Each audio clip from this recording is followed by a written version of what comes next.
estimado rector, decano, presidenta de la Fundación, estimados miembros de la familia Caule y autoridades académicas y eclesiásticas que nos acompañan, estimados amigos y amigas. Yo recibí con mucho agrado el honor de la solicitud que significó para mí, familia Caule, de, en el marco de este acto que está teniendo lugar, decir unas palabras acerca de los así llamados derechos humanos o derechos fundamentales. El tema por sí solo tiene la importancia que todos quienes están en esta sala conocen muy bien, tanto en el terreno teórico como práctico, siendo este último, por supuesto, el más importante.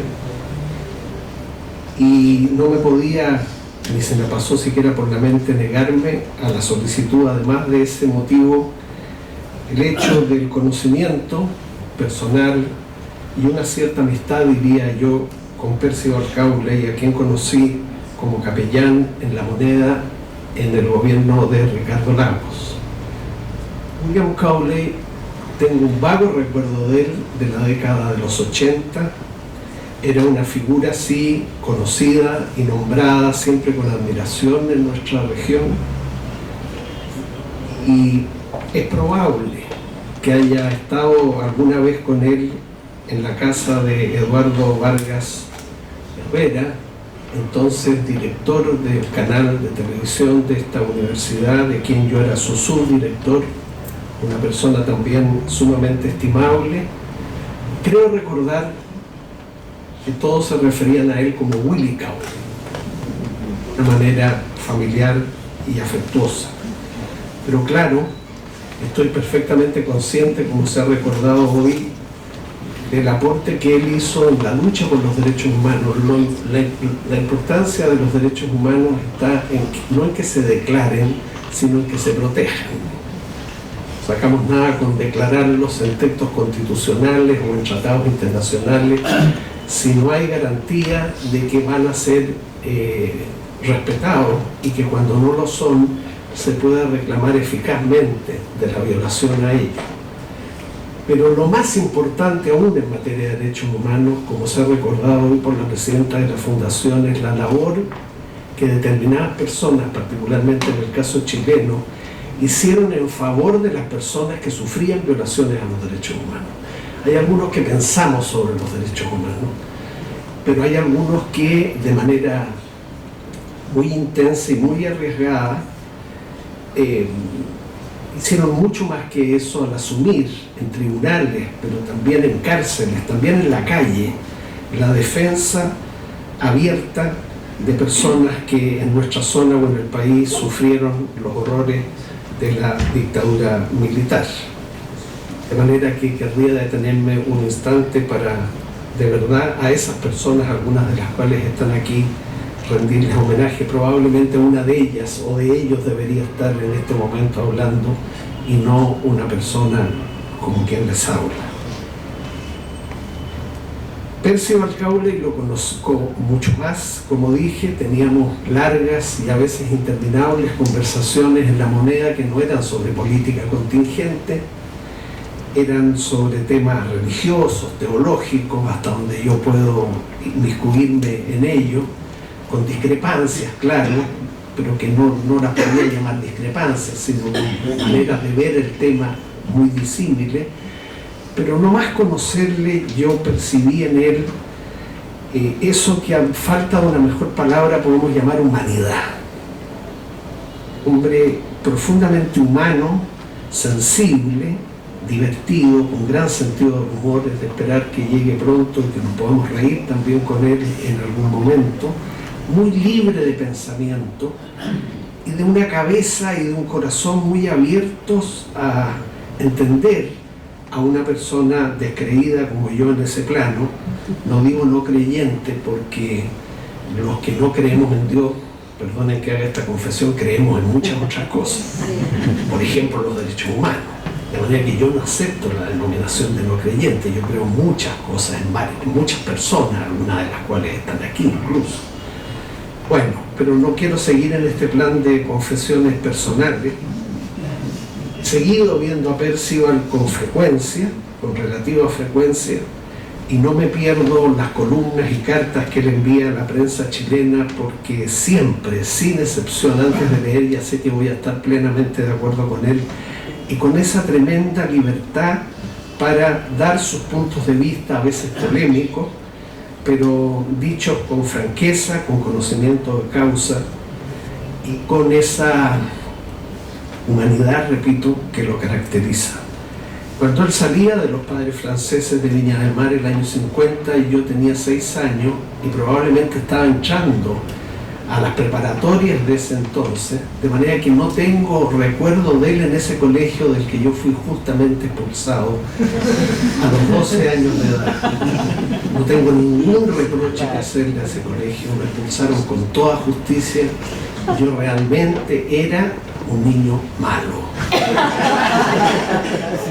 Tengo un buen recuerdo de ese colegio, no tengo un mal recuerdo del colegio, no obstante la expulsión, porque la expulsión fue justa, muy justa y tardía. Me había ganado la expulsión mucho antes.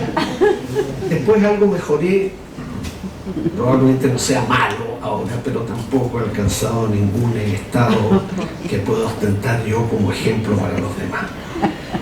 Yo me alegro mucho de esta donación porque con los derechos humanos pasa algo curioso, a saber que no obstante la importancia que todos le concedemos, y no solo los que estamos aquí, sino cualquier ciudadano, es poco lo que se sabe de ellos.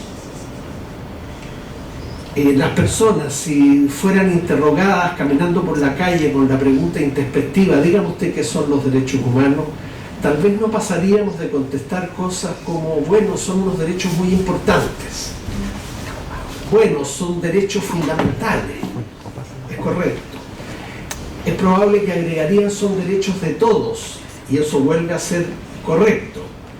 Y quizá, sobre todo en el caso chileno, podrían agregar, mire, y cuando se violan los derechos humanos ocurren cosas muy graves, sobre todo cuando los violan agentes del Estado, que privan injustamente de libertad a las personas, las torturan, las exilian, las privan de su trabajo. Pero no sabemos por lo común mucho sobre qué son los derechos humanos. ¿Cuáles son? ¿Dónde están? ¿Cómo es que se protegen o garantizan? ¿Qué sistemas de protección tienen en el ámbito nacional y en el ámbito internacional? Y sobre todo, ¿cuál es su historia?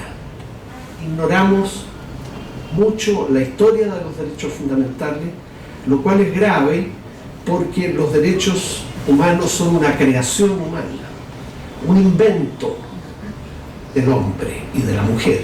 No un invento en el sentido de una fantasía, sino un producto cultural, como el derecho mismo lo es. Los derechos humanos nunca estuvieron escritos en el firmamento.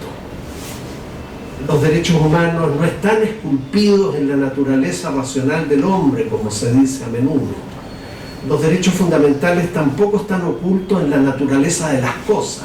No, los derechos fundamentales, los derechos humanos con ese nombre, son una creación, por lo demás reciente, de la modernidad. Por supuesto que antes de la modernidad, antes de los siglos XVII y XVIII, hay antecedentes, y a veces muy remotos, de lo que hoy llamamos derechos fundamentales. Hasta en el Deuteronomio, ese antiguo libro del Antiguo Testamento, hay una frase que yo creo recordar como: siempre habrá pobre sobre la tierra. Por eso te doy este mandato: abrirás tu mano al pobre y al necesitado de tu tierra. Díganme ustedes si eso no es un antecedente de los modernos derechos sociales. Esos derechos que algunos en nuestro país, algunos sectores políticos importantes niegan, dicen que no existen. Pero ya el Deuteronomio, ¿y para qué vamos a seguir con documentos posteriores, medievales, premodernos, que anticipan lo que la modernidad consagra bajo la denominación de derechos humanos? Seguir la historia de los derechos humanos es muy interesante porque permite rastrear una suerte de crónica de una de las creaciones culturales más felices de la humanidad. empleando la palabra cultura no en el sentido de aquello que concierne a la creación, producción y difusión de las artes, que es su sentido más habitual, sino empleando cultura como todo aquello que resulta de la acción conformadora y finalista del hombre. Un jurista alemán definía cultura en este sentido amplio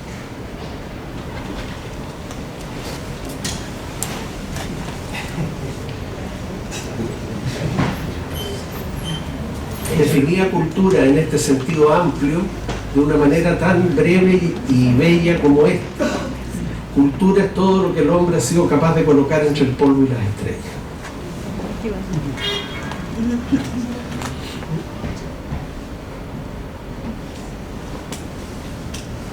Sí, nomás sigue, sí.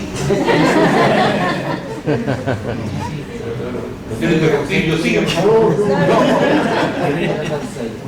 Queremos tenerte aquí adelante.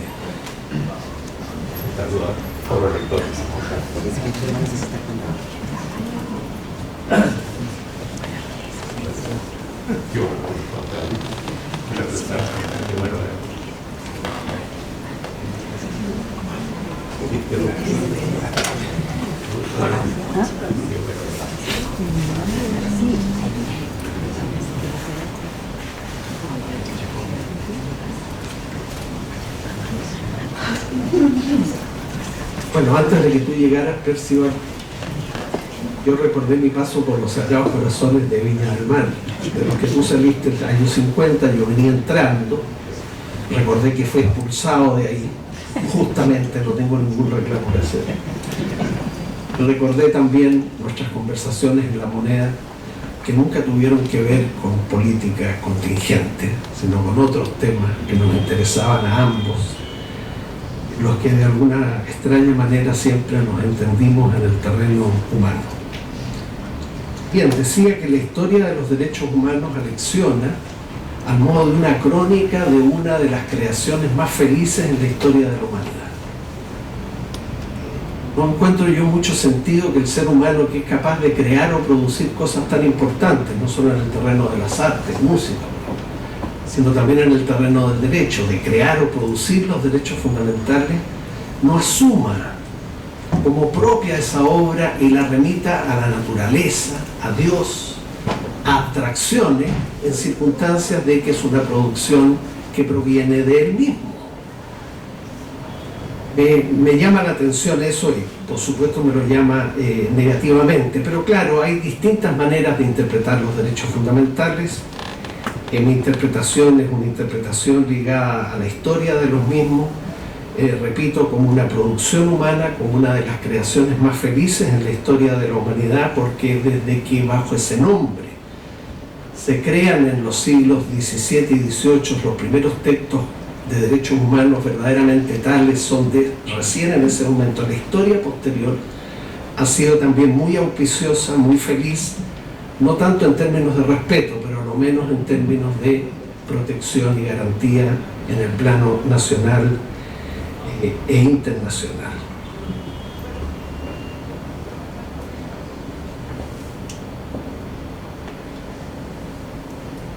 Los derechos humanos, además de tener historia,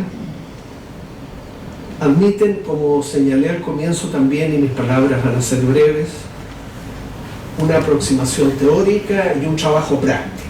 Tanto mejor si los dos van de la mano. Pero yo le atribuyo, como dije antes, mucha más importancia al trabajo práctico en derechos humanos que al trabajo teórico.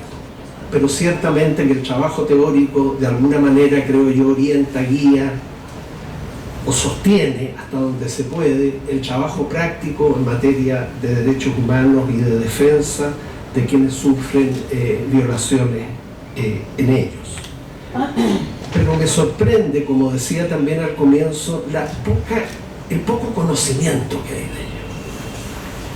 Entre los jóvenes, a quienes doy clases, pocas cuadras más allá.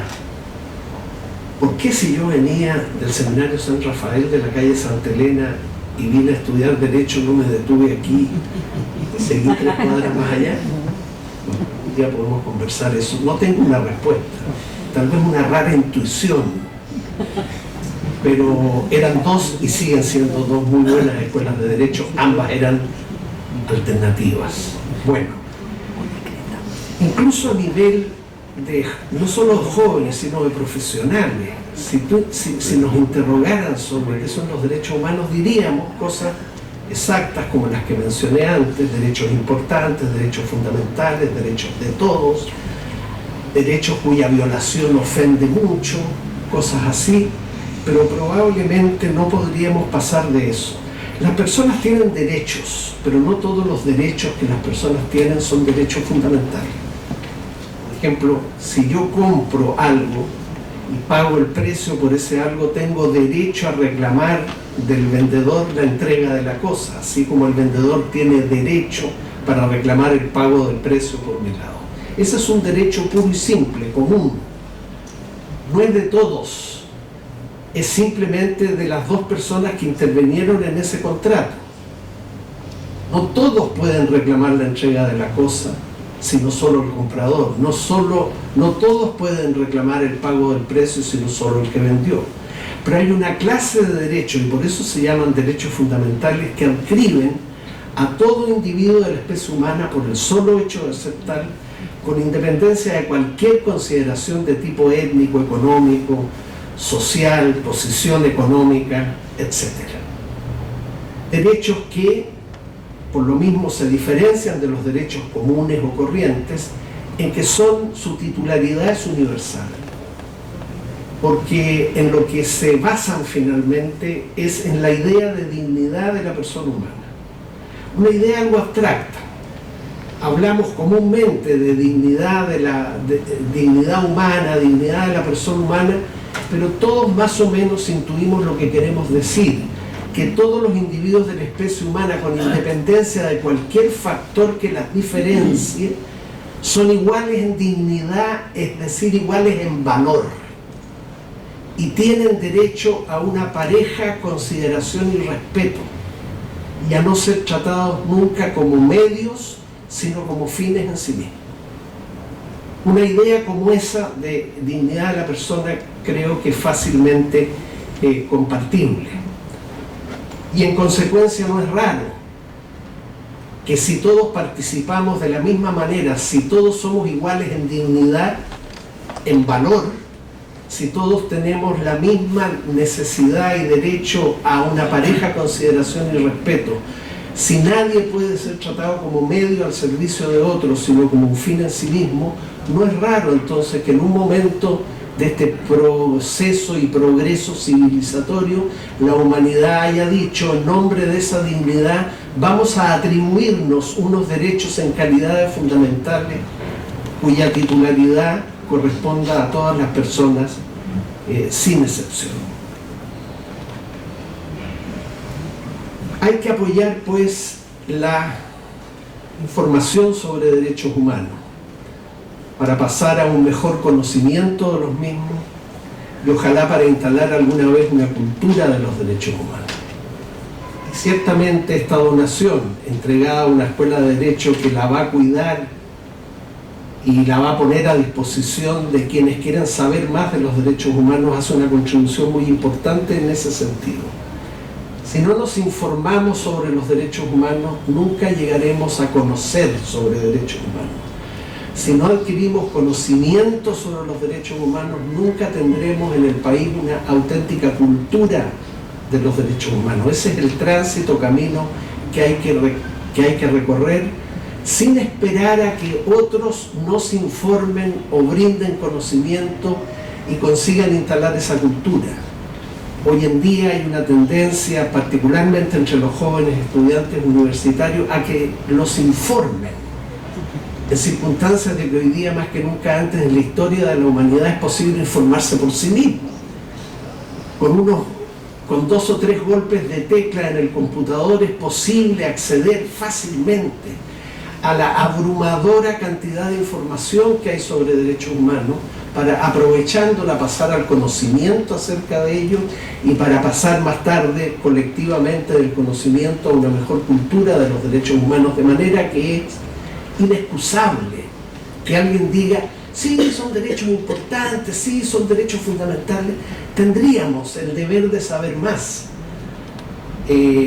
Sobre todo si nos los tomamos en serio, como claro nos lo tomamos en serio, pero lo que uno se toma en serio tiene que ser algo sobre lo que esté debidamente informado, sobre lo que tenga real conocimiento y sobre aquello que de veras se incorpore a las maneras de pensar, vivir y actuar de una sociedad, que eso es lo que se entendería en este caso por una auténtica cultura de los derechos humanos.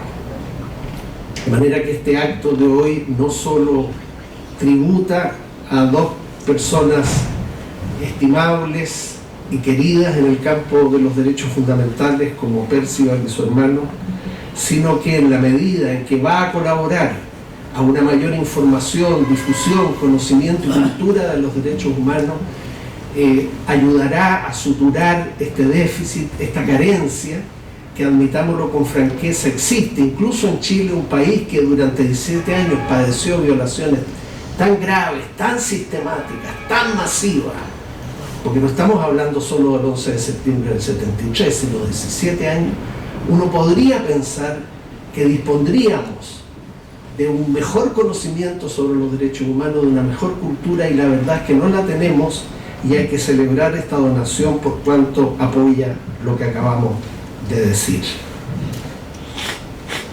Derechos y deberes también. Me gustaría detenerme un minuto en esto, si ustedes me lo permiten. La Declaración Americana de Derechos del Hombre precedió en algunos meses, en 1948, a la Declaración Universal de Derechos Humanos. Buen punto para América Latina. Y esa declaración americana se llama Declaración Americana de los Derechos y Deberes del Hombre.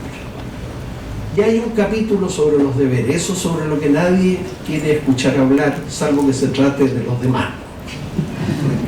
Yo también estoy por el discurso de los derechos y no por el discurso de los deberes. O sea, si a mí me van a hablar de derechos, yo soy humano, pongo más atención que si me vienen a hablar de deberes. Pero esa predilección por los derechos que todos tenemos no nos debe llevar a ocultarnos que es también necesaria en toda sociedad, y ni qué decir en una universidad, la instalación de una cultura de los deberes. Tenemos deberes para con los demás, para con la sociedad. El sufragio es un derecho, claro, pero también es un deber, claro.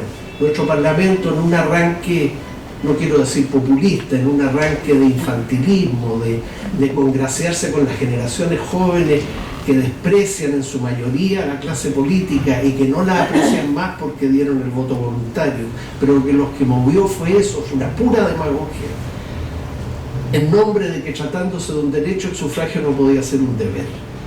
Hay derecho a la instrucción básica obligatoria, a cierta escolaridad, pero también hay el deber de eso. Es raro que un derecho sea también un deber, pero hay ejemplos de que eso así ocurra, de manera que no había ninguna contradicción entre que el sufragio fuera un derecho y a la vez un deber. Pero hoy día es solo un derecho, y ya ven ustedes lo que pasa, las personas con los más disímiles pretextos, algunos con justificadas razones, pero muchos porque se quedaron dormidos, porque se acostaron tarde la noche anterior, porque ya es fin de año y hay un programa en la playa, sencillamente lo votan. Bien, es interesante eso, porque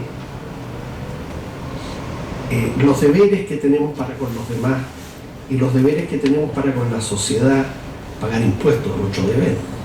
En Chile es muy eludido y evadido. Mucho dinero en los paraísos fiscales. ¿Qué nos tributan en Chile?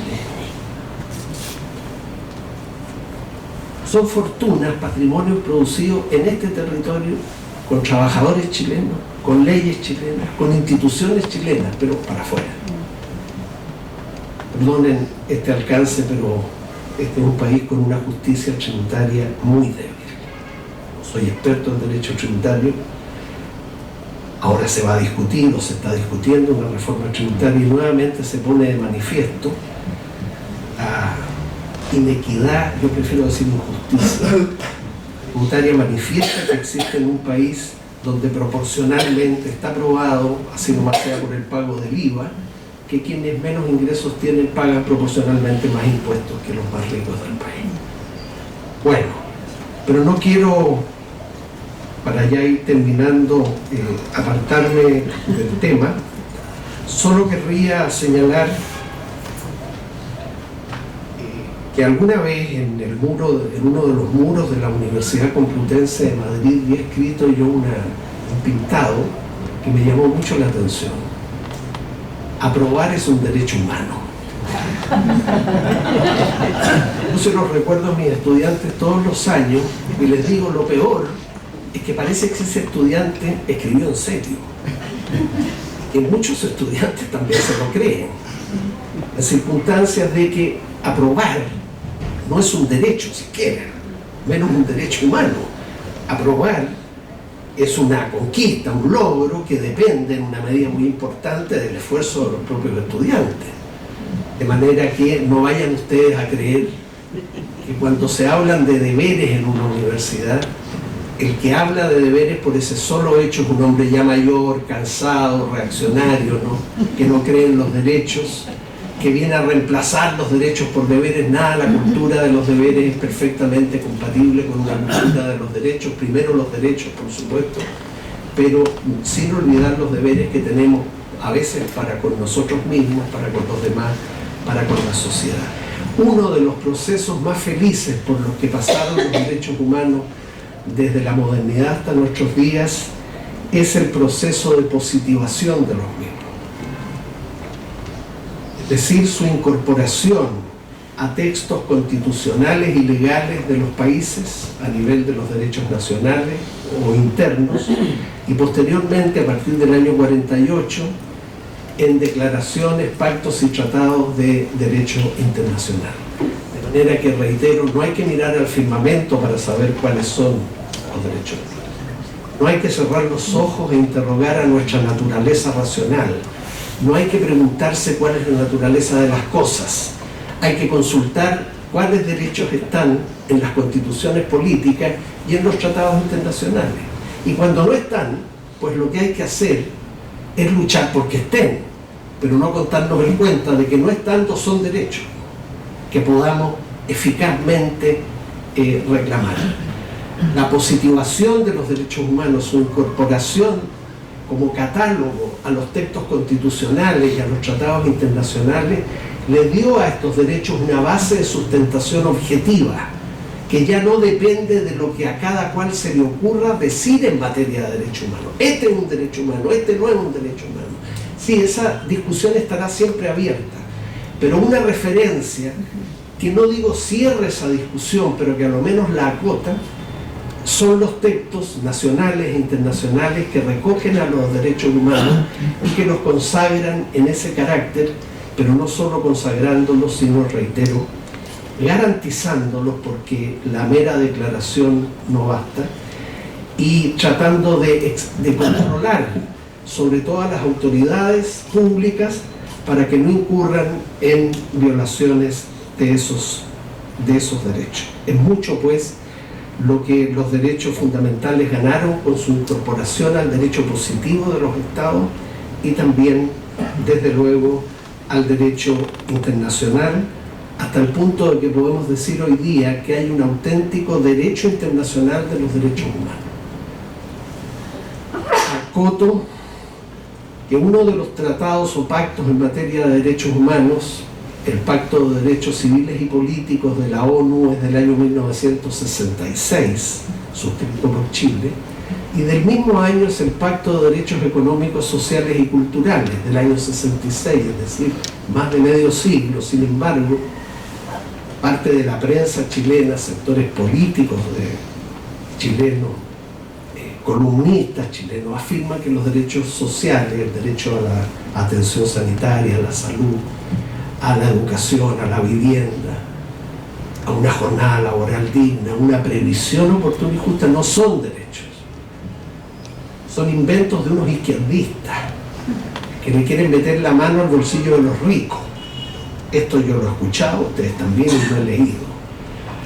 Y yo doy un argumento positivo, sí, pero ¿cómo? Si Chile suscribió en 1966 un pacto que habla de los derechos económicos, sociales y culturales. Entonces, si tú no te convences, le diría yo a un contradictor, de que no existen, pues ahí están. Entonces, ahí simplemente lo menciono como una prueba de la importancia que la positivación de los derechos han tenido en términos de alcanzar una base de sustentación objetiva que no clausure, que no termine para siempre con los problemas teóricos de los derechos humanos, porque esa discusión, como todos los problemas teóricos, filosóficos, estará siempre abierta, pero sí para que acote suficientemente la discusión y la oriente también en alguna dirección importante. Termino, ahora sí. Los derechos humanos no fueron creados todos de una vez, fueron creación humana, pero no todos de una vez, fueron apareciendo sucesivamente distintas clases o generaciones, se dice, de derechos. No es la expresión más feliz lo de generaciones, pero se utiliza mucho. Primero aparecieron los derechos civiles y políticos, el derecho a un juicio justo, el derecho a no ser detenido arbitrariamente, el derecho a entrar y salir del país las veces que se quiera, el derecho de inviolabilidad del domicilio, el derecho de propiedad. Después aparecieron los derechos políticos, los derechos a elegir y ser elegido para cargos de representación popular. Y en un tercer momento aparecieron los derechos sociales, los derechos culturales. Es interesante también de registrar eso porque siempre por cada una de estas generaciones de derechos hubo que luchar. No aparecieron como los hongos después de una lluvia en el campo. La Carta Magna inglesa, que es de 1215, antecedente muy importante de los modernos derechos humanos, dice en su texto que fue dada por el rey Juan. La verdad es que no fue dada, le fue arrebatada. Los nobles y comerciantes y el clero de la época formaron un ejército de 1000 personas a caballo, rodearon el palacio del rey y lo forzaron a decretar la Carta Magna. Entonces, no son producto de la inspiración, la Carta Magna no es producto de una inspiración súbita de un monarca de buen corazón, ¿no? Bien, y así ha pasado con todas las generaciones de derecho. Y como la primera generación, la de los derechos civiles, se inspiró en el liberalismo, los que no son liberales desprecian esa generación de derechos, como Marx lo hizo cuando dijo respecto de los derechos civiles que eran prerrogativas de una burguesía transformada en ley. Como los derechos políticos están fundados no en el liberalismo, sino en la teoría democrática, los que no prefieren la democracia como forma de gobierno, que los hay, la mayor parte solapados, pero los hay, niegan esos derechos políticos. Y como los derechos sociales tienen una clara inspiración en el socialismo y en la doctrina social cristiana, concretamente en la doctrina social de la Iglesia, entonces son refutados muchas veces por los liberales, como yo decía antes, no son derechos. Entonces, parece que hay una tendencia a reconocer como derechos fundamentales solo aquellos que se inspiraron en la posición doctrinaria que uno tiene. Si eres liberal, solo los primeros, con suerte los políticos. Si eres socialista hoy, si eres una persona de izquierda, desdén por los derechos civiles o personales y enaltecimiento de los derechos sociales. Los derechos sociales o los tomas todos, los derechos fundamentales no los puedes tomar por partes, pero cuesta, ¿no? Porque hay que vencer prejuicios y hay que vencer posiciones ideológicas que uno tiene que a veces lo mal disponen con ciertos derechos fundamentales por el solo hecho de que están inspirados en una doctrina que no es la propia. Hay que vencer eso. Y hecho eso, pasando por encima de eso, hay que pasar también, no necesito decírselo a muchos de ustedes, no desfallecer nunca por la lucha en favor de los derechos humanos. Que los derechos humanos nunca, lo mismo que la democracia, las ha tenido todas consigo. La democracia parecía que las tenía todas consigo hasta hace una década, ya no hay otro régimen decente que la democracia, y vean ustedes cómo hoy está bastante contra las cuerdas, ¿no? Por gobernantes que usan las reglas de la democracia para ser elegidos, pero que una vez instalados en el poder pisotean las reglas de la democracia a la hora de ejercer el poder, de conservarlo, de incrementarlo, desde Maduro a Bolsonaro, para que no carguemos los dados innecesariamente en ningún lado. La democracia no solo fija reglas para acceder al poder, para ganarlo, sino también para ejercerlo, porque el que gana el poder quiere ejercerlo. El que quiere ejercer el poder quiere aumentarlo. Todo el que tiene poder quiere tener más, es como el dinero. Y el que quiere aumentar su poder quiere conservarlo el mayor tiempo posible. Esto es humano. Pues bien, la democracia tiene la gran virtud de que fija reglas para todo eso, para ganar el poder, para ejercerlo, para conservarlo, para incrementarlo, para recuperarlo si lo hubieras perdido. Pero claro, hoy la democracia ha puesto un poco contra las cuerdas, como ya sabemos. Seguirá siendo, creo yo, con esto termino, ahora sí, la forma de gobierno que mejor examen en cuanto a declaración, protección y promoción de los derechos fundamentales. Cuando mis estudiantes bostezan frente a la palabra democracia o hacen un gesto despectivo de qué democracia me habla, yo les suelo decir, aquí hay pocos estudiantes, casi ninguno, les suelo decir algo que ustedes también seguramente les dirían. Tú le das importancia a los derechos humanos, a los derechos fundamentales, ahí te dicen que sí. Sí, los derechos fundamentales, los derechos humanos, el derecho a la educación, el derecho a la salud, bien, le das importancia a los derechos. Bueno, tienes que dársela también a la democracia. Si te interesan los derechos humanos, no te queda más alternativa, por ahora, no sé lo que pasará en el futuro, que hacerte demócrata, porque está probado históricamente que la democracia, no otra forma de gobierno, es la que rinde mejor examen, no 7, no nota 7, no nota 6 siquiera, pero tal vez un 5, un 4,5, un 4, lo que sea, la que mejor examen rinde a la hora de declarar, a la hora de proteger y a la hora de promover los derechos humanos, de manera que si damos importancia, y cómo no, a los derechos fundamentales, tenemos una muy buena razón para preferir la democracia como forma de gobierno, para no contarnos el cuento de que en razón de su falla podemos pensar en otra forma de gobierno o en otro tipo de democracia como las que ofrecen los dictadores, que no renuncian a la palabra democracia y autocalifican a sus regímenes desde democracia protegida, democracia popular, democracia bolivariana. Es tal el atractivo que sigue teniendo, por fortuna, la palabra democracia, que los dictadores no renuncian a ella. Hitler habló del nacionalsocialismo como democracia real. Lenin, en la Rusia soviética, de democracia popular. Nuestro dictador de democracia protegida. Maduro de democracia bolivariana. Donde veamos un adjetivo pegado al sustantivo democracia, vamos a perderlo. Porque lo más probable es que el adjetivo quite al sustantivo todo su contenido.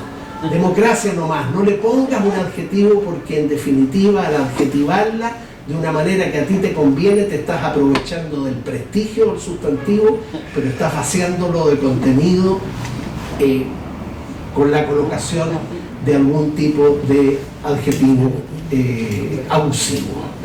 Bueno, reitero, Perciba, lo que dije al comienzo, de que para mí intervenir hoy aquí no era solo un agrado, era un honor, de verdad. Nada mejor que estar ligado, aunque sea de una manera azarosa, a iniciativas de bien, como llevaron a cabo toda su vida tu hermano, como has llevado tú a cabo durante toda tu vida. Otra manifestación de bien como la que se hace al colocar este fondo bibliográfico a disposición de una escuela de Derecho que les va a dar el destino que esos textos se merecen. Gracias.